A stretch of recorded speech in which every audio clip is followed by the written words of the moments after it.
Good morning বন্ধুরা, তোমরা সবাই কেমন আছো? নিশ্চয়ই খুব খুব খুব ভালো আছো। আর আমরাও আছি। আমার তো শরীর ভালো নয়, তোমরা জানো কদিন ধরে চলছে। তো সকালবেলা ঘুম থেকে উঠে আমার আগে অভ্যাস ফুল গাছ, গাছপাতা আমি যেগুলো বসাই সেগুলো দেখা আমার অভ্যাস। তো সকালবেলা আমি ছাদে, এটা হলো আমার একতলার ছাদ, তো একতলার ছাদেতে আমি কিছু মানে কলমি শাক বসিয়ে রেখেছি দুটো বালতিতে, ভাঙা বালতিতে। কলমি শাক হয়েছেও প্রচুর হয়েছে, অনেক দিন বসিয়েছি, অনেকবার তোলা হয়ে গেছে এই শাকগুলোকে।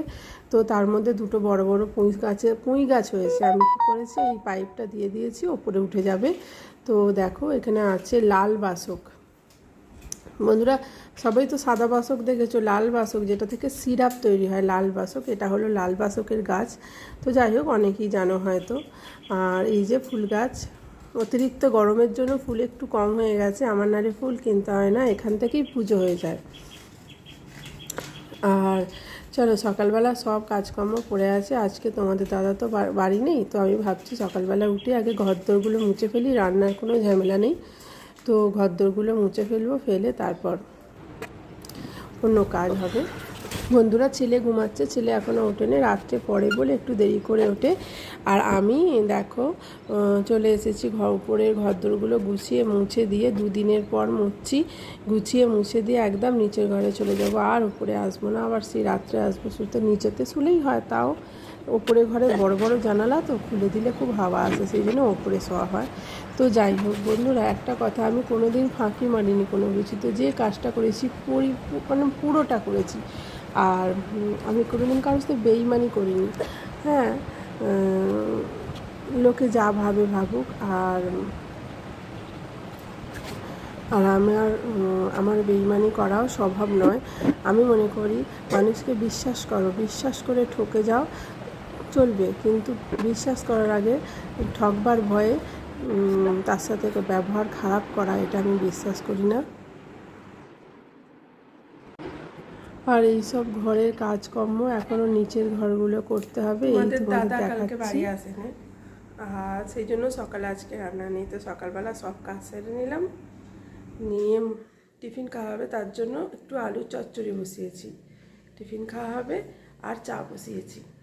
আর ছেলে এই উঠলো, ছেলে মুখ ফুক ধুক, তারপর দুজনে মিলে চা খেয়ে নেবো। তারপর চান করে নিয়ে ঠাকুরের সেবা দেবো, বুঝেছ? চলো চাটা, চলো। আর ছেলেকে বললাম তো চা খেয়ে নি, চা বিস্কুট খেয়ে নিচ্ছি, চা বন্ধ করে রেখেছি। আর ছেলে আমি খাবো। আর ভাবলাম একেবারে মুড়ি খাওয়ার আলু চচ্চড়িটা করে, আর ডিমের বড়া ভেজে রেখে ভাতটা করে রেখে একেবারে চান করবো, করে ঠাকুরের সেবা দেবো।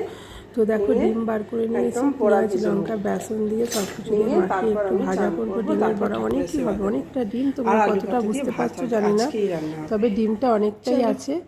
আর এই দেখো, চা বিস্কুট নিয়ে বসে পড়েছি খেতে। ওখানে ভাত বসিয়ে দিয়েছি গ্যাসেতে, চচ্চড়ি হচ্ছে টিফিন খাওয়ার জন্য। চলো। আর রান্নাঘরে কাজকর্ম সেরে সব কাজ করে চান করে নিয়েছি, নিয়ে ঠাকুরের সেবা দিতে এসেছি। তোমাদের দাদা তো দেয়, এটা তোমাদের দাদা আসেনি যেহেতু। আর একটা গৃহস্থ বাড়িতে কত কাজ থাকে মেয়েদের, বলো তো। আর শরীর খারাপ বলে শুয়ে থাকাও যায় না, আমি তো পারি না, সবাই কি করে আমি জানি না। একটা গৃহস্থ সংসারে, একটা গৃহস্থের মধ্যে শুয়ে বসে থাকা যায় না, আমি একদম পারি না, একদম একদম বিছানা থেকে না উঠতে না পারলে শুয়ে থাকি, আর ঘরের সব কাজ করে শুয়ে থাকি।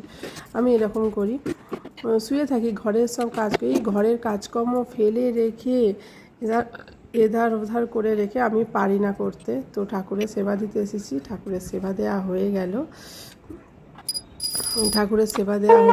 এইবার চান করে নিয়ে আর সোফায় বসে আছি।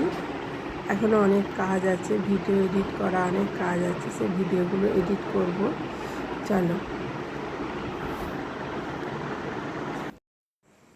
আমাদের পুকুরে মাছ ধরেছে, অল্পই উঠেছিল, দাঁড়াও তোমাদের দেখাই।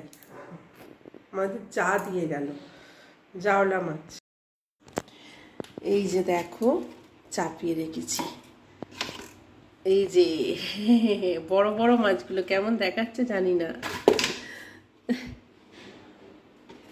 চলো দুটো মুড়ি খাই, এখন 11:30 বাজে, দুটো মুড়ি খাই, খুব খিদে পেয়েছে। চলো বন্ধুরা, ভাত হয়ে গেছে, ভাত বেড়েছি। আজকে রান্নাবান্না সেরকম কিছু নয়, তোমাদের দেখাচ্ছি, দাঁড়াও। আর কি খাওয়াবে বলো, এই এত গরমে কিছু করার নেই, এই খাওয়া হচ্ছে।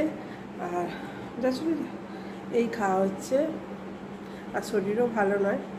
চলো খেয়ে নিই, খেয়ে নিয়ে তারপর আসছি, কথা বলছি।